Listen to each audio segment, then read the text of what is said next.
আল্লাহ তাআলা যদি দয়া করে আমাদেরকে মাফ না করে, আমাদের বাঁচার কোনো উপায় নাই। আপনি কি ভেবেছেন আপনার নামাজ দিয়ে আপনি জান্নাতে যাবেন? আপনি তাহাজ্জুদ গুজার, সেজদা দিতে দিতে কপালে দাগ ফেলেছেন, এটা আপনারা জান্নাতে নেবে না? আপনি এলাকার সবচেয়ে বড় হাতেম তাই দানশীল, এই দানের ভরসায় বসে আছেন, কশিন কালো না। আমাদের নামাজ, আমাদের রোজা, আমাদের ইবাদত, এগুলোকে মিজানের পাল্লায় উঠালে কোনো ওজনই হবে না।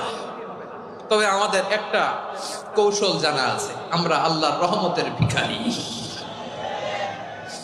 আমরা সেদিন আগেই গুনার স্বীকৃতি দিয়ে দেব। আমরা বলবো, আল্লাহ তুমি প্রশ্ন করার আগে তোমার একটা কথা বলি, আমারে কিছু জিজ্ঞেস করো না, আমি সব করেছি। এমন কোন পাপ নাই যে পাপ আমারে দিয়ে হয় নাই। তোমার রহমত দিয়ে তুমি জান্নাতে পাঠাবা, তোমার দয়ায় জান্নাত